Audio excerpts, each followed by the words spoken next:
بسم اللہ الرحمن الرحیم۔ السلام علیکم ناظرین، نوائے وقت ٹوڈے میں خوش آمدید اور صبح بخیر۔ میں ہوں احتشام الرحمن۔ پروگرام کا آغاز کرتے ہیں کتاب ہدایت سے۔ اللہ کے نام سے جو بے انتہا مہربان رحم فرمانے والا ہے۔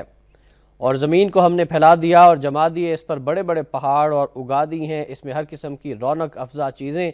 یہ آثار قدرت بصیرت افروز اور یاد دہانی ہے اس بندے کے لیے جو اپنے رب کی طرف مائل ہے۔ سورہ قاف کی آیت نمبر 7 اور 8 کا ترجمہ آپ کے سامنے پیش کیا گیا۔ ناظرین، آج جو بدھ ہے 22 شوال المکرم 1432 ہجری 21 ستمبر سن 2011، اور آج کے معزز مہمان کا آپ سے تعارف کرا دیتے ہیں پروفیسر عطاء الرحمن صاحب، آج ہمارے ساتھ اسٹوڈیوز میں تشریف فرمائیں۔ السلام علیکم عطاء صاحب۔ وعلیکم السلام احتشام، کیسے ہیں آپ؟ اللہ کا شکر، آپ نے ٹھیک ٹھاک ہے، خیریت سے؟ اور آپ کی اجازت سے پہلی خبر کی جانب بڑھیں گے۔ انتہائی افسوسناک واقعہ پیش آیا ناظرین، مستونگ میں ایران جانے والے زائرین پر فائرنگ کی گئی، 26 افراد جاں بحق قطار بنا کر گولیاں ماری گئیں۔ کوئٹہ سے جانے والی بس کو حملہ آوروں نے سڑک میں گاڑیاں کھڑی کر کے روکا، مسافروں کو نیچے اتار کر اندھا دھند فائرنگ کر دی، 7 زخمی متعدد افراد نے بھاگ کر جان بچائی۔ میتیں لینے جانے والی گاڑی پر بھی حملہ، 3 جاں بحق لشکر جھنگوی نے ذمہ داری قبول کر لی۔ 8 سے 10 حملہ آوروں نے 10 منٹ تک فائرنگ کی، کوئٹہ کی طرف فرار ہو گئے۔ بس ڈرائیور مشتعل افراد کی فائرنگ، افراد کی ہنگامہ آرائی، ٹائر نظر آتش۔ ہزارہ ڈیموکریٹک پارٹی کا آج ہڑتال اور 7 روزہ سوگ کا اعلان۔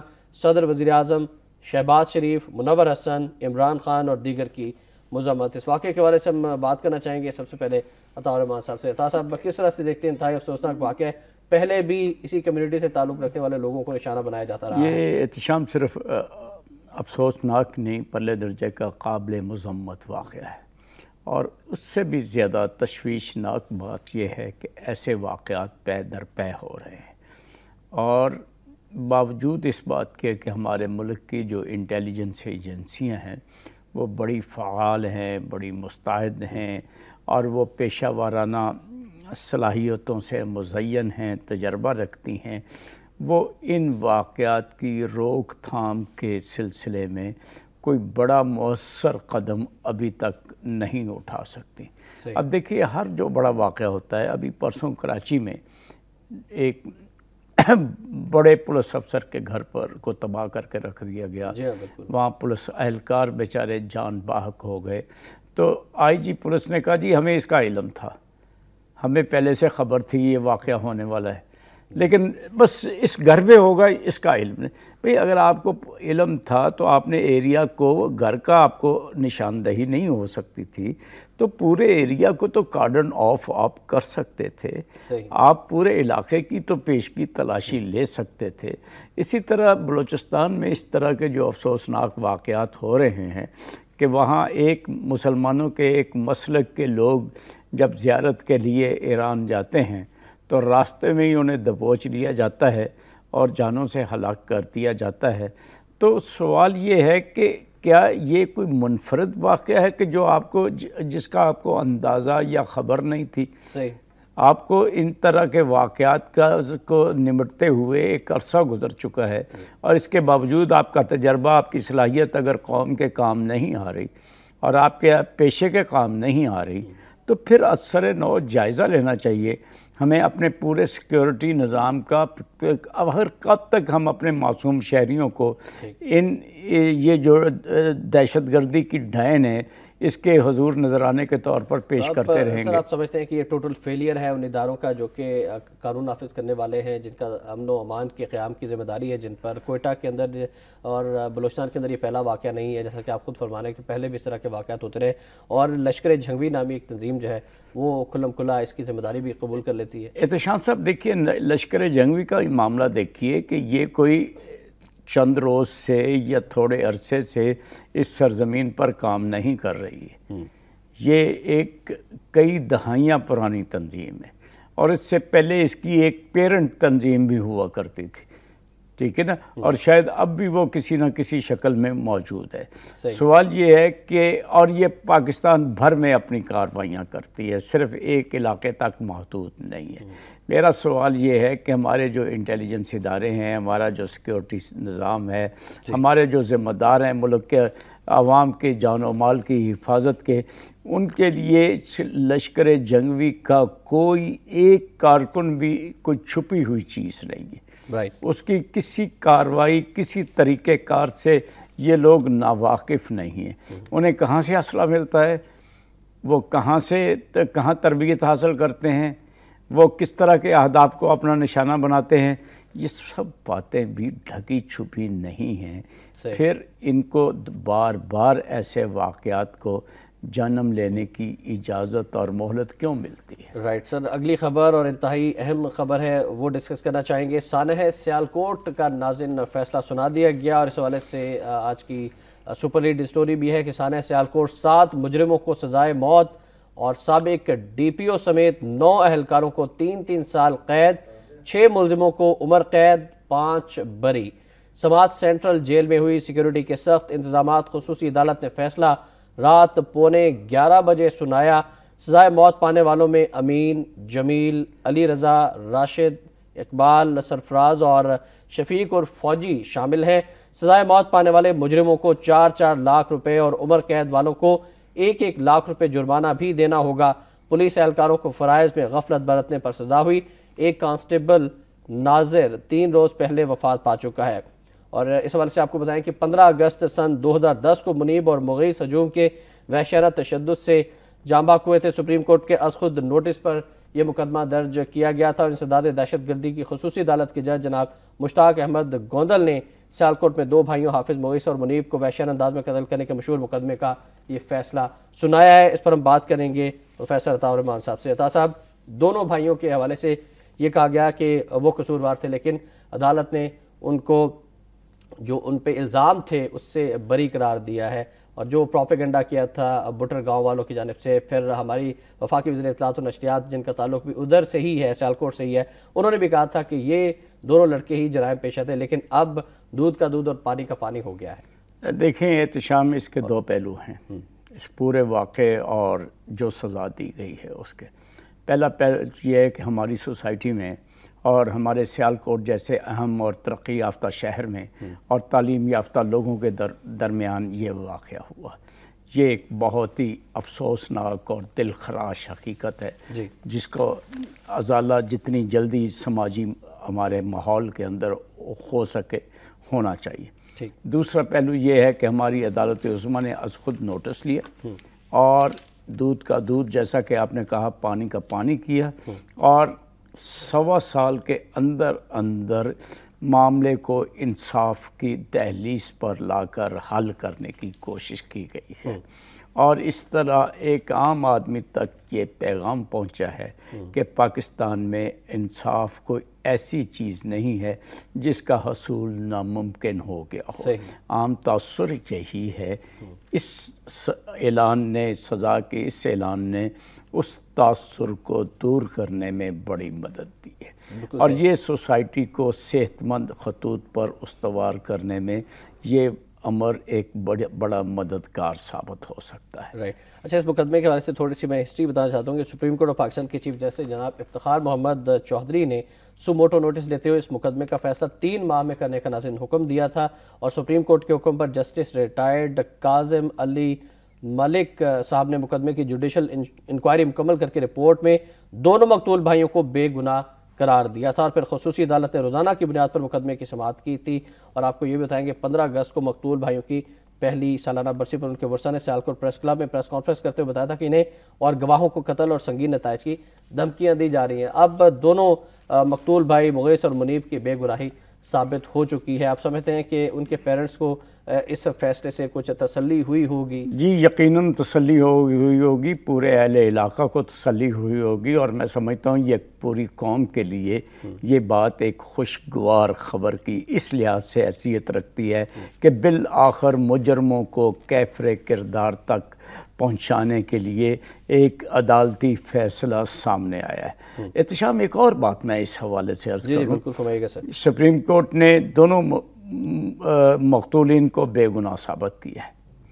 میں کہتا ہوں کہ اگر وہ بے گناہ نہیں بھی تھے، یہاں تو ثابت ہو گیا نا کہ وہ بے گناہ تھے، جی بالکل، اور نوعیت جو ہے وہ بہت سنگین ہو گئی جرم کی، لیکن اگر وہ بے گناہ نہیں بھی تھے تو گناہ گار کو جس طرح سزا دینے کا جو طریقہ اختیار کیا گیا وہ انتہائی غلط اور انتہائی قابل مذمت. بالکل، اس کی جتنی مذمت کی جائے، اس کی جتنی بھی مذمت کی جائے، اس طرح لوگ اگر قانون کو اپنے ہاتھ میں لینے لگیں اور اسی طرح فیصلہ کرنے لگیں جرم کا، اور اس طرح اگر سزا ملنے لگی تو پھر تو اس ملک میں کوئی شہری محفوظ نہیں رہے۔ عطا صاحب، ان دنوں رمضان المبارک کا مبارک مہینہ بھی تھا اور دونوں بھائی جو ہے وہ روزے سے بھی تھے، روزے بھی تھے اور جوان تھے اور پڑھے لکھے تھے اور بہت معزز خاندان سے تعلق تھا ان کا۔ ایک ہی خاندان کے دو چشم و چراغ ایسے بجھا کر رکھ دیے گئے اور بعد میں کہا گیا جی قصور انہی کا تھا۔ یہ کیسے ثابت ہو گیا؟ کیا ان پر مقدمہ چلا گیا؟ کیا ان پر کوئی فرد جرم عائد کی گئی تھی؟ کیا ان کو پوری طرح انصاف کے تقاضے پورے کیے گئے تھے؟ اور کیا ان کو کسی ریاستی ادارے نے سزا دی تھی؟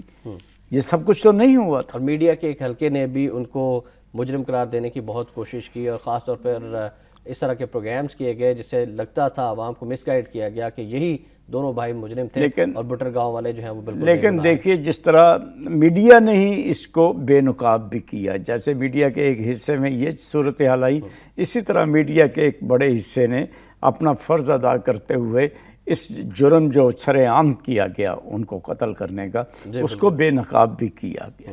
اصل میں وہاں پر جو مقامی سیاستدان ہیں ان کی آپس کی رقابت بھی جو ہے وہ ایک بڑی آڑے آئی انصاف تک پہنچنے میں۔ لیکن یہ سپریم کورٹ کو ہمیں داد دینی چاہیے، اور ہماری آزاد عدالتیں سب سے بڑی نعمت ہیں اس قوم کی۔ اچھا، اس فیصلے کے بعد وفاقی وزیر اطلاعات و نشریات کے حوالے سے آپ کیا کہنا چاہیں گے کہ جنہوں نے بہت بیان دیے تھے، ان دونوں بھائیوں کے خلاف بات کی تھی اور پھر اپنے گاؤں کے لوگوں کو جنہوں نے وحشیانہ تشدد کیا تھا ان کو سپورٹ کیا تھا، اب ان کو کیا کرنا چاہیے؟ کیا ان کو سوری کرنا چاہیے، معافی مانگنی چاہیے ان دونوں بھائیوں کے والدین سے؟ ان کو معافی بھی مانگنی چاہیے، اور میرا خیال ہے عدالت عظمیٰ کو ان کی باز پرس بھی کرنی چاہیے۔ بالکل صحیح۔ وہ اتنے اہم اور ذمہ دار عہدے پر فائز ہو کر محض اپنی مقامی سیاست کی خاطر انہوں نے اس طرح کی غیر ذمہ دارانہ رویے کا مظاہرہ کیا جو ہرگز انہیں زیب نہیں تھا۔ رائٹ، بالکل۔ ایک اور اہم خبر کی جانب بڑھتے ہیں ناظرین، کابل سے خبر، اور یقیناً آپ نے سنی بھی ہوگی، کابل امریکی سفارتخانے کے قریب خودکش حملے میں سابق افغان صدر برہان الدین ربانی جاں بحق ہو گئے۔ حملہ ربانی کی رہائش گاہ پر ہوا، 4 محافظ بھی مارے گئے۔ اس کے علاوہ ہم آپ کو بتائیں گے کہ صدر مملکت آصف علی زرداری، گیلانی منور حسن، عمران خان، اوباما، بان کی مون اور دیگر نے اس واقعے کی مذمت کی ہے۔ کرزئی نے امریکی دورہ مختصر کر دیا، قاتل بچ نہیں سکیں گے، یہ کہنا ہے افغان صدر کا۔ اور ربانی کے حوالے سے ایک رپورٹ بھی ہے کہ وہ 1940 میں پیدا ہوئے، روسی انخلا کے بعد 4 سال تک وہ افغانستان کے صدر رہے اور افغان امن عمل کے لیے بہت متحرک تھے۔ ان کی کوششیں تھی کہ افغانستان میں امن قائم ہو۔ اس واقعے کو آپ کس طرح سے دیکھتے ہیں اور اس کے کیا اثرات ہوں گے عطا صاحب، خاص طور پر وہ امن عمل جو جاری تھا اور خاص طور پر خطے کی صورتحال پر؟ دیکھیے، استاد برہان الدین ربانی کا قتل اس لحاظ سے بھی افسوسناک ہے کہ جب 80 کی دہائی کے دوران سوویت فوجوں نے سرزمین افغانستان پر قبضہ کیا تھا تو جو پہلے مجاہدین کے جو پہلے رہنما سامنے اور آخر دم تک وہ سوویت قبضے کے خلاف لڑتے رہے، ان میں استاد برہان الدین ربانی کا نام جو ہے وہ سر فہرست تھا۔ انجینئر گلبدین حکمت یار، عبدالرسول سیاف، جلال الدین حقانی اور اس طرح کے جو چوٹی کے لیڈر تھے، ربانی صاحب ان سب میں زیادہ پڑھے لکھے اور قابل آدمی تھے۔ وہ کئی زبانیں، انگریزی، عربی، فارسی، پشتو، اردو، ان زبانوں پر وہ مکمل دستگاہ رکھتے تھے، اور پاکستان ان کا ہر وقت آنا جانا رہتا تھا، ان کے لیے دوسرے گھر کا درجہ رکھتا تھا۔ جی، ابھی چند ماہ پہلے کی بات ہے کہ وہ پورے ڈیلیگیشن کے ساتھ پاکستان تشریف لائے تھے اور انہوں نے ملاقاتیں کی تھی امن عمل کے حوالے سے، اور کوشش کر رہے تھے کہ کس طرح سے طالبان اور نہ صرف طالبان کی امریکہ کے ساتھ بلکہ پاکستان کے ساتھ بھی بات چیت کا آغاز ہو اور یہ پروسیس جو ہے وہ آگے بڑھا جائے۔ اور ایک صحافی کی حیثیت سے مجھے ان سے کئی دفعہ ملنے کا اتفاق ہوا۔ اچھا، آپ نے کیسا پایا ان کو؟ کچھ بتائیے اس حوالے سے۔ جی، میں ان سے ملا ہوں پاکستان میں بھی، پشاور میں بھی، اسلام آباد اور لاہور میں بھی، پھر کابل میں جب وہ صدر افغانستان تھے تو میں خصوصی طور پر حکومت کابل کی دعوت پر وہاں گیا تھا اور وہاں بھی ان سے ملاقات ہوئی۔ پھر ایران کے ایک سیمینار میں ہم نے اکٹھے شرکت کی اور وہاں بھی استاد سے ملاقاتیں رہی. وہ بہت خلیق آدمی تھے اور بہت دھیمے انداز سے گفتگو کرتے تھے، اور ان کے سامنے آپ تابڑ توڑ سوال کیجئے وہ بڑے مسکراتے ہوئے ان کا جواب دیتے تھے. اور اس لحاظ سے ایک لیڈر کی تمام خوبیاں ان میں پائی جاتی تھیں. افسوس کی بات صرف یہ ہے کہ 1992-96 میں جب وہ صدر افغانستان بنے تو ان کے فوراً بعد انہی کے صدارت میں پھر طالبان بھی وہاں پر برسر اقتدار آ گئے.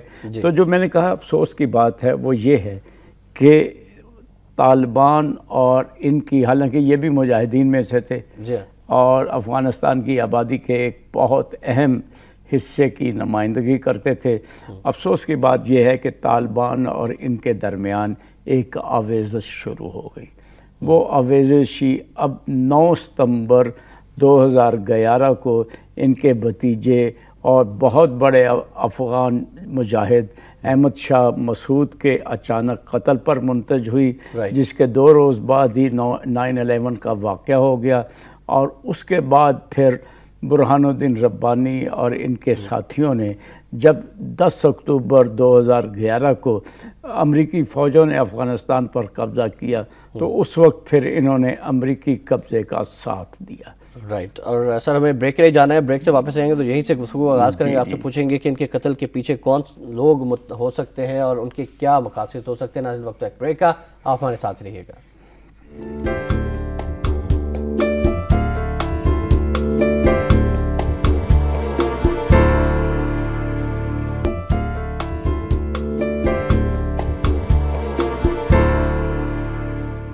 ویک ٹوڈے میں ایک بار پھر آپ کو خوش آمدید کہتے ہیں. ناظرین ہمارا نمبر بھی نوٹ فرما لیجئے، نمبر ہے 0423631269. اور بریک پہ جانے سے قبل ہم عطا صاحب سے پوچھ رہے تھے کہ سابق افغان صدر برہان الدین ربانی جو کہ افغان امن کونسل کے چیئرمین بھی تھے، ان کو قتل کر دیا گیا خودکش حملے میں. کون لوگ سر آپ کے خیال میں ملوث ہو سکتے ہیں؟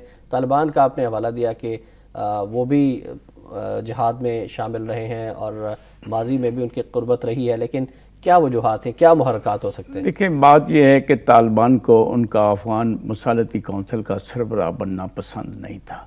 اس لیے طالبان یہ سمجھتے تھے کہ انہوں نے امریکی حملے کا ساتھ دیا ہوا ہے اور اس لحاظ سے وہ ایک جانبدار شخصیت ہیں. اور جس وقت ان کا یہ افسوسناک واقعہ ہوا ہے اور وہ 2 طالبان رہنماؤں کے ساتھ ہی اپنے گھر میں بیٹھے مذاکرات کر رہے تھے، لیکن ان کی حد درجہ کوشش یہ تھی کہ ان کی مساعی کو تسلیم کر لیا جائے اور مصالحت کا کوئی راستہ نکل جائے. ابھی 3 دن ہوئے لاہور میں میری مولانا فضل الرحمان صاحب سے ملاقات ہوئی تو مولانا فضل الرحمان صاحب بھی ان کا ذکر کر رہے تھے کہ برہان الدین ربانی صاحب جب پچھلے دورے پر پاکستان آئے تو ایک ملاقات ہوئی، بعد میں ٹیلی فون پر بھی رابطے رہے. ان کی کوشش یہ تھی کہ ایک طالبان اور دوسرے افغان جو گروہ ہیں، مثلاً تاجک ہیں، ازبک ہیں اور باقی جو مکاتب فکر سے تعلق رکھنے والے افراد ہیں، ان کے درمیان ایک بہت بڑا سمجھوتا ہو جائے جس کے نتیجے میں افغانستان سے امریکی افواج کے انخلاء کو ممکن بنایا جا سکے. لیکن طالبان ان پر اعتماد نہیں کرتے تھے، انہیں امریکہ اور صدر کرزئی کا ساتھی سمجھتے تھے. اور ان کو امریکہ اور صدر کرزئی کی حمایت بھی حاصل تھی؟ جی ان کو حمایت بھی حاصل تھی.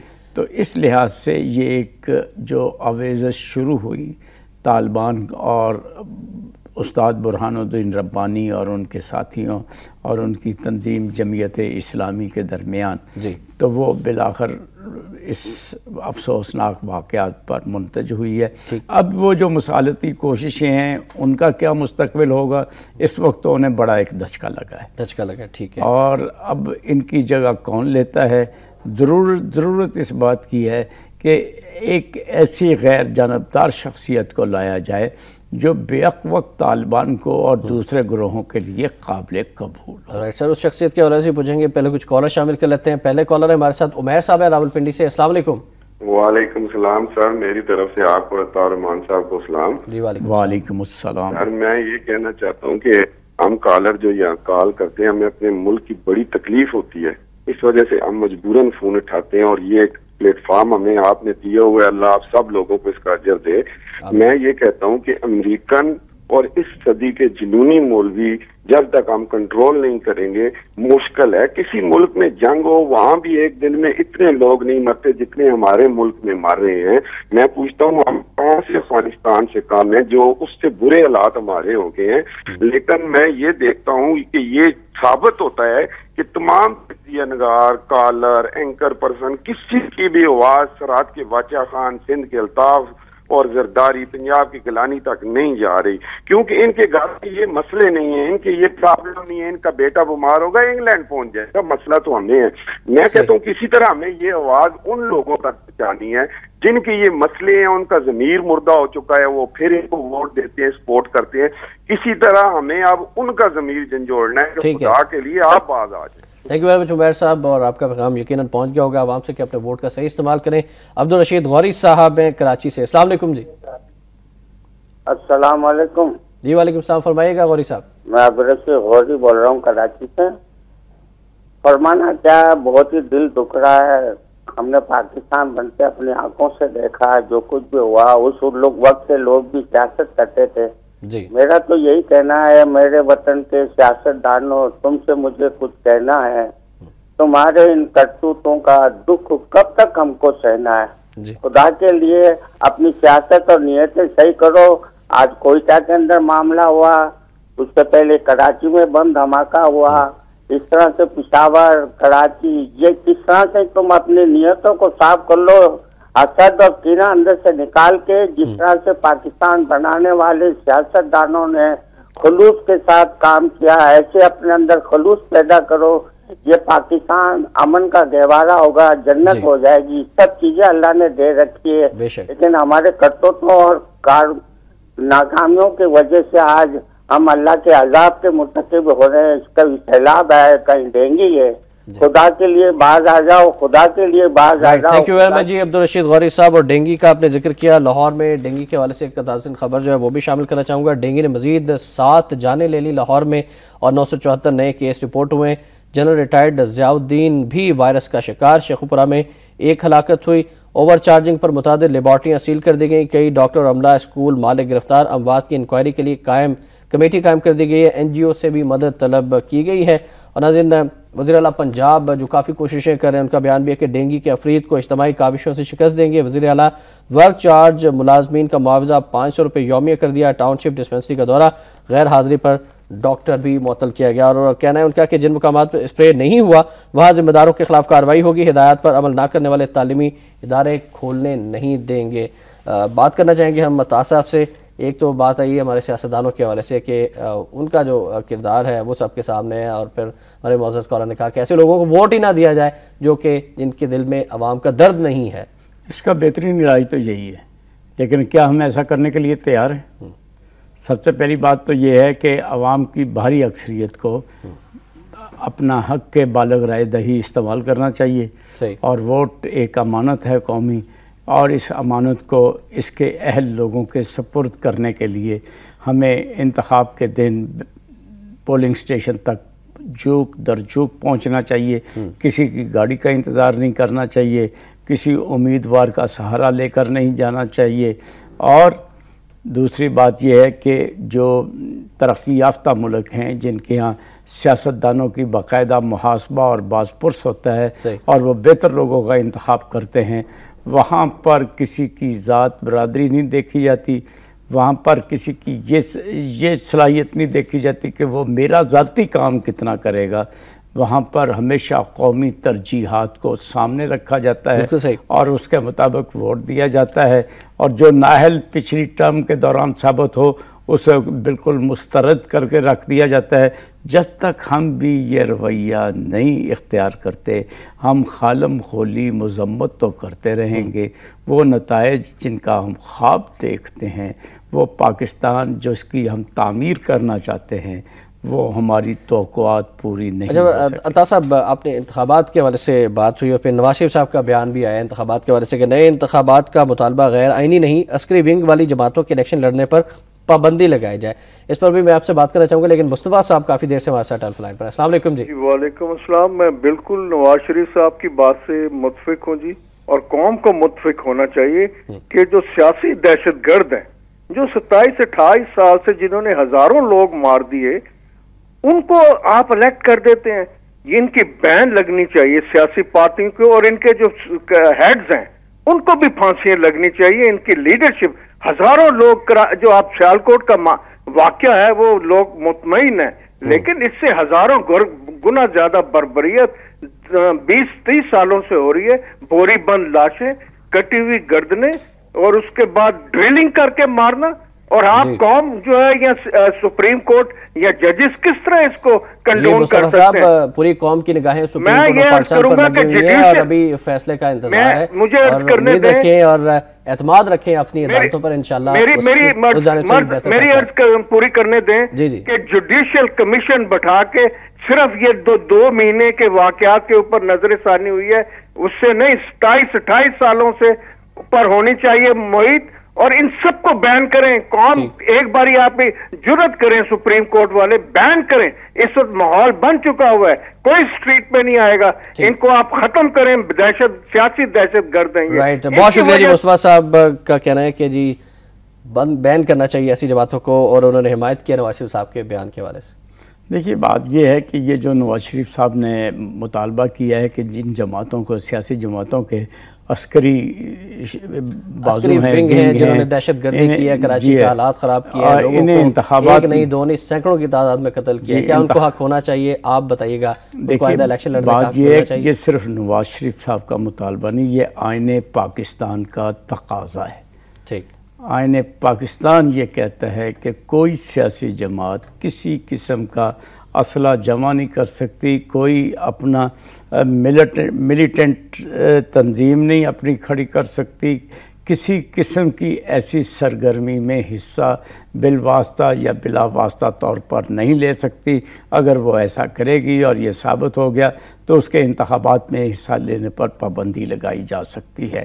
تو یہ نواز شریف صاحب کا مطالبہ عین آئینی تقاضا ہے, اور اس پر اگر پوری طرح عمل نہ کیا گیا تو آئندہ انتخابات بھی لہو رنگ ہو سکتے ہیں, نمبر 1, اور خدا کرے ایسا نہ ہو. اور دوسری یہ ہے کہ پھر ان کے نتائج بھی ایسے آ سکتے ہیں جو کہ ملک و قوم کے لیے فائدہ مند نہیں ہو. رائٹ, بالکل صحیح فرمایا. کالر شامل کرتے ہیں. نیّر صدف صاحب لاہور سے. السلام علیکم. جی السلام علیکم سر, میں نیّر صدف لاہور سے بول رہی ہوں. مجھے ویسے بڑا افسوس ہے, ایک اہم خبر آپ چھوڑ کر ساری جہاں کی خبریں لے کر بیٹھ گئے ہیں. جو ہماری وزیر خارجہ نے امریکہ میں جا کے وہاں بیٹھ کے یہ کہا کہ حقانی نیٹ ورک جو ہم دونوں ممالک کے لیے خطرناک ہے اور ہم مل کے اس کا مقابلہ کریں گے. مطلب یہ بات بڑی غلط ہے کہ وزیر خارجہ صاحب, ہمارا ایڈیٹوریل بھی اسی پر ہے اور انشاءاللہ ہم اس پر بھی بات کریں گے. فرمائیے گا, آپ کیا کہنا چاہیں گی؟ اچھا, ایک بات پتہ, مجھے آواز نہیں آ رہی آپ کی. میں یہ کہنا چاہتی ہوں, ایک وزیر خارجہ ہو کے پاکستان کے مسائل نہیں جانتے آپ, اور وہاں جا کے ایسی باتیں کرتے ہیں کہ پوری عوام جو ہے, آپ کا ووٹر بھی جو ہے بڑا بددل ہوتا ہے. آخر ہم کہاں جائیں ایسی وزیر خارجہ سیاست دانوں کو لے کے کہ جو اپنی فائدے کی چیزیں ہم نقصان میں ڈالتے ہیں, ملک کی سالمیت کو خطرے میں ڈالتے ہیں. اگر نواز شریف کہتے ہیں یہ وقت ہے الیکشن کروا دیا جائے, ہم بھی مانتے ہیں مڈ ٹرم الیکشن ہونا چاہیے, لیکن نواز شریف سے ہماری یہ درخواست ہے کہ آپ اس کی تیاری کریے. Thank you very much. ابھی ہم اس پر بھی بات کرتے ہیں. نہیں صاحب, بہت شکریہ آپ نے کال کی. اکرم صاحب کی کال شامل کریں گے لاہور سے. السلام علیکم. السلام علیکم شام صاحب. وعلیکم السلام. اور عطاء الرحمان صاحب کو بھی سلام میرا بول دیجیے. وعلیکم السلام. ذرا 2 باتیں کرنی ہے, تھوڑا سا ٹائم دے دیں گے پلیز؟ جی فرمائیے گا. ایک تو یہ جی, یہ پاکستان کے اندر جو پچھلے دنوں کوانشی اٹھائے گئے, ایکوزیشن ہوئی, مرزا صاحب نے لگایا, اور 5 گھنٹے جو لندن سے کال ہوئی, قوم کا وقت ضائع ہوا, کتنے بلین ڈالرز اس میں ورک آؤٹ کر لیں, کتنا لاس ہوا. صحیح. پھر ساتھ انہوں نے واپس لے لیا جو الزام لگایا انہوں نے. باہر کے ملک میں اگر کوئی الزام لگاتا ہے اس طرح تو وہ وہاں کی کورٹس جو ہے نا, اتنی کینگرو کورٹس نہیں ہیں, وہ ان کو پکڑ لیتی, کتنا ڈیمیج ان کو دینے پڑتے ڈیمیجز. دوسرا سوال یہ ہے کہ 97 بلین ڈالرز جو پاکستان کے لوگ لے گئے, کرمنلز, اور کرمنل بینکس میں جو پیسہ رکھا انہوں نے, سوئس بینک, یہ دیکھیں کہ یہ کس کا فائدہ کر رہے ہیں, یہ ان لوگوں کا. یہ پیسہ یہاں کا ہے, عوام بھوکے مر رہے ہیں, یہ پیسہ باہر لے گئے. اور ایک اور چیز بتاؤں گا, سب سے پہلے حسنی مبارک کا جو پیسہ ضبط ہوا سوئٹزرلینڈ میں ہوا تھا, اس کے بعد لیبیا کا جو پیسہ ضبط ہوا ہے وہ بھی سوئٹزرلینڈ میں ہوا ہے. تو ان لوگوں کو شرم یا غیرت نام کی ان کو کوئی چیز نہیں. ذرا اس کے اوپر ذرا پلیز. ٹھیک ہے جی، تھینک یو ویری مچ. اکرم صاحب کا سوال ہے کہ ہمارے سیاستدانوں نے جو لوٹ مار کی ہے، 97 ارب ڈالر سوئس بینکوں میں پڑے ہوئے ہیں، ہمارے حکمرانوں کو، ہمارے سیاستدانوں نے جو ملک کا پیسہ لوٹا ہے، اس پر انہیں کوئی شرم اور کوئی غیرت ان کے اندر موجود ہے؟ ان کے اندر تو کوئی نہیں ہے، لیکن ہمارا قانون تو اتنا مضبوط ہونا چاہیے اور ہمارے ہاں قانون کی حکمرانی اتنی مؤثر ہونی چاہیے جس کے ذریعے ہم وہ پیسہ واپس لا سکیں. ٹھیک. اچھا، لیکن صدف صاحبہ نے جو بات کی ہے حقانی نیٹ ورک کے حوالے سے، وہ خبریں بھی میں شامل کرنا چاہوں گا، پھر اس کے بعد ایڈیٹوریل پر بھی ہم بات کریں گے کہ حقانی نیٹ ورک کے ٹھکانوں کے خلاف ٹھوس کارروائی کرے لیون پنیٹا کا یہ بیان. امریکہ نے گروپ کے حوالے سے کوئی الٹیمیٹم نہیں دیا، یہ کہنا ہے ہنا ربانی.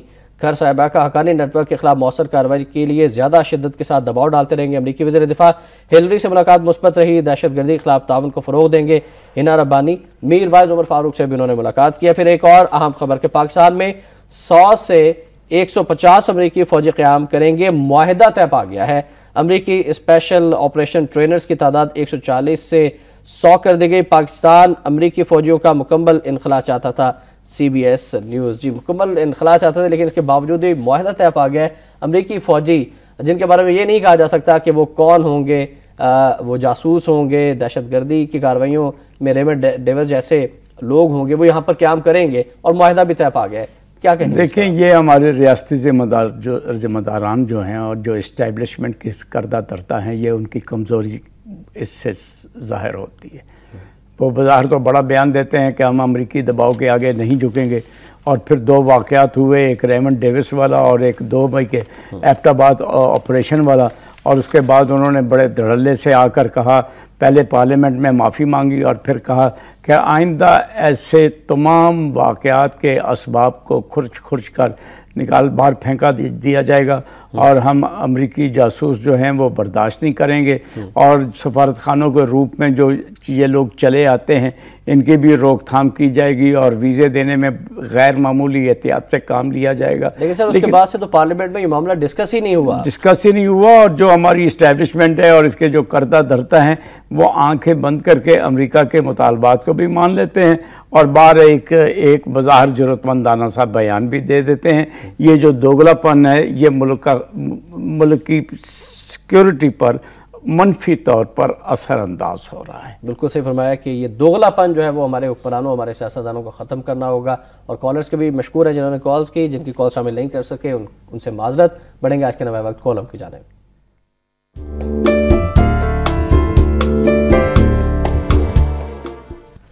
ناظرین، آج کا جو کالم ہم نے آج کے نوے وقت سے منتخب کیا ہے کلمہ حق، وہ ہے نواز خان میرانی صاحب کا کالم ہے. آج انہوں نے لکھا ہے کہ گورنر پنج آب لطیف خان کا ڈیم پہ بیان.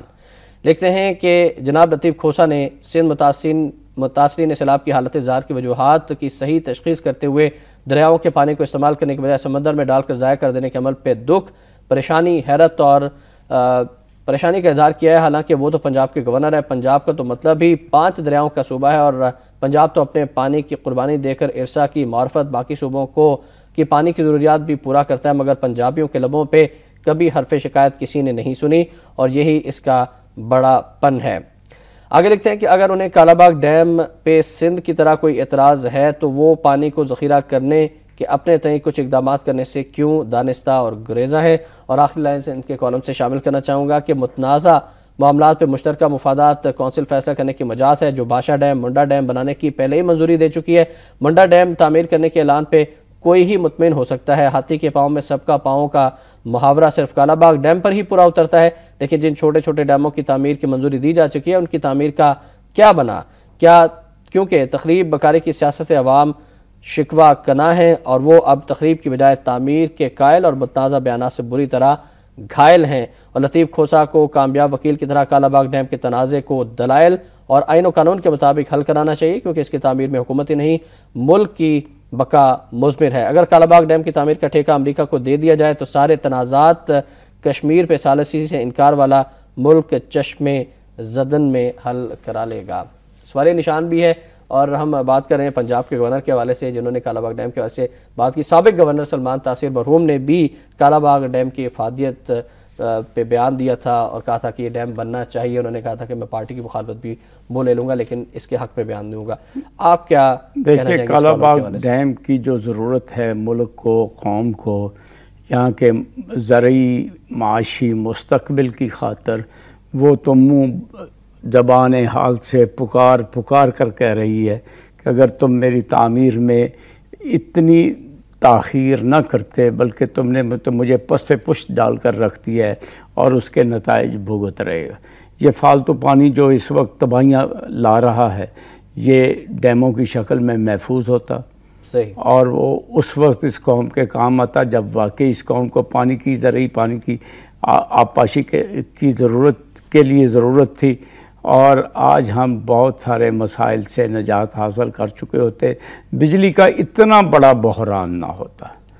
اور یہ جو ہماری زمینیں جو ہیں یہ بنجر تبدیل ہوتی ہوئی نظر آتی ہیں، یہ خدشہ بھی ختم ہو چکا ہو. لیکن عطا صاحب آج کل تو سیلاب نے پورے سندھ کو ڈبو دیا ہے اور خشک جگہ کم ہی نظر آتی ہے اور متاثرین جو ہے وہ بے یا مددگار. ہمارے ہاں اگر ڈیم بنے ہوتے اب دیکھیے 2010 کا سیلاب ہماری تاریخ کا سب سے بڑا اور سب سے خوفناک سیلاب تھا اور اگر ڈیم بنا ہوتا تو پانی کو آتے ہی اس کی یلغار کے ساتھ ہی اسے محفوظ کر لیا جاتا اور پھر وہ موسم سرما میں ہمارے کام آتا، ہماری کپاس کی فصل کے کام آتا. اور یہ جو صوبہ سندھ میں بھی چھوٹے چھوٹے ڈیم بن جاتے تو بارشوں نے جو تباہی مچائی ہے اس سے محفوظ رکھا جا سکتا تھا لوگوں کو. سوال یہ ہے کہ آخر ہمارے جو منصوبہ ساز ہیں، ہمارے جو پالیسی ساز ہیں وہ کب عقل سے کام لیں گے اور آپس کی بیان بازی اور آپس کی ٹارگٹ کلنگ اور آپس کی خون ریزی کی بجائے کب وہ تعمیراتی کاموں کی طرف متوجہ ہوں گے اور اس قوم کا مستقبل سنواریں گے. بالکل صحیح فرمایا کہ ہمارے حکمرانوں کو اور خاص حکومت کو چاہیے کہ وہ مشاورت کریں اور کالا باغ ڈیم کے لیے بھی پیش رفت کرنا وقت کی اہم ضرورت ہے. اور گورنر پنجاب نے جو بیان دیا ہے اب ان کو اس سلسلے میں کوششیں بھی کرنی ہوں گی اور وہ اپنی پارٹی کو بھی کنونس کریں تاکہ ملک میں کالا باغ ڈیم بنایا جا سکے. چاہے آپ اس کا نام چینج کر دیں لیکن ڈیمز کی جو ضرورت ہے اس سے کسی کو انکار نہیں کیا جا سکتا اور کسی کو انکار ہونا بھی نہیں چاہیے. ناظرین اب بڑھیں گے آج کے نوے وقت اداری کی جانب.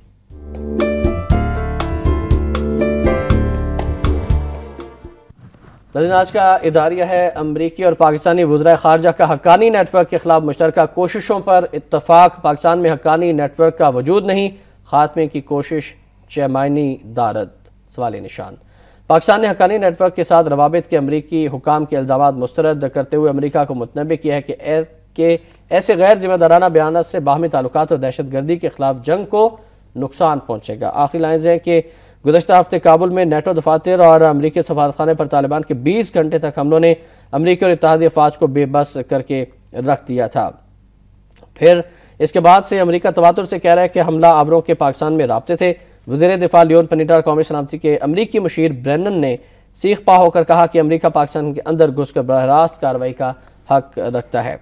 اب ہنا ربانی کھر کا یہ بیان کہ حقانی نیٹ ورک دونوں ممالک کے خلاف ہے ایک نہ سمجھ آنے والی منطق ہے. کیا انہوں نے ایسا امریکہ کی خوشنودی حاصل کرنے کے لیے کہا؟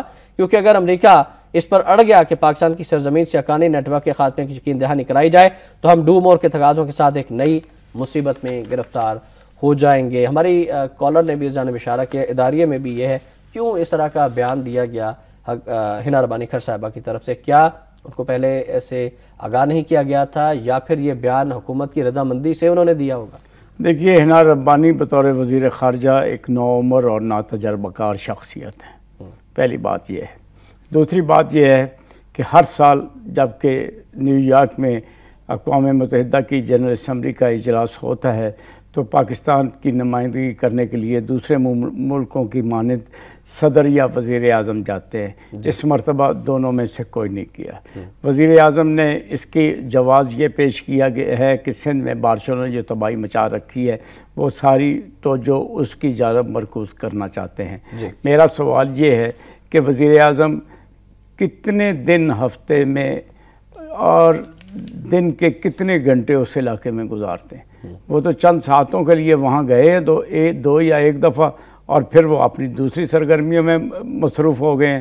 صدر اس دوران لندن میں مقیم رہے اور وہ اپنا علاج کراتے رہے، اور جب سے وہ واپس آئے ہیں تب سے بھی انہوں نے بس ایک بیان اس طرح کا دیا ہے۔ یہ سارے کام ان دونوں میں سے ایک شخصیت نیو یارک میں جا کر وہاں پر جنرل اسمبلی کے اجلاس سے مخاطب ہو کر وہاں پر بڑے بڑے عالمی رہنماؤں سے ملاقاتیں کر کے پاکستان کے موقف پیش کر کے اس طرف بھی متوجہ ہو سکتی تھی۔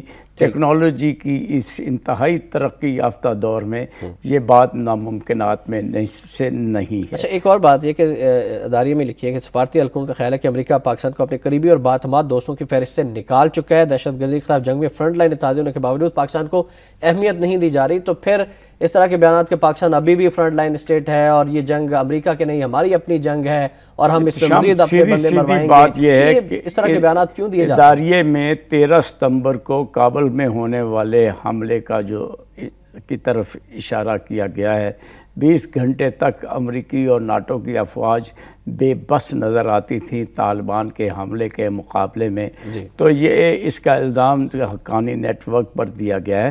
حقانی نیٹ ورک افغانستان میں آج سے مستعد نہیں ہے۔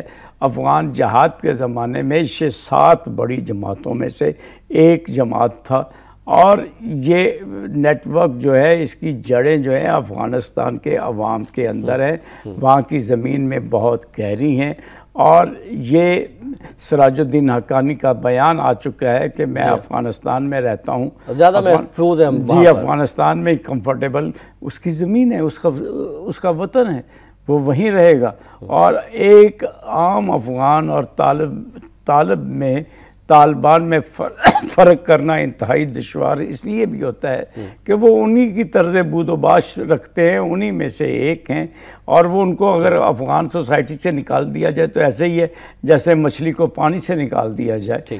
تو آپ ان کا مقابلہ افغانستان میں تو کر نہیں سکتے، پاکستان میں کیسے کریں گے؟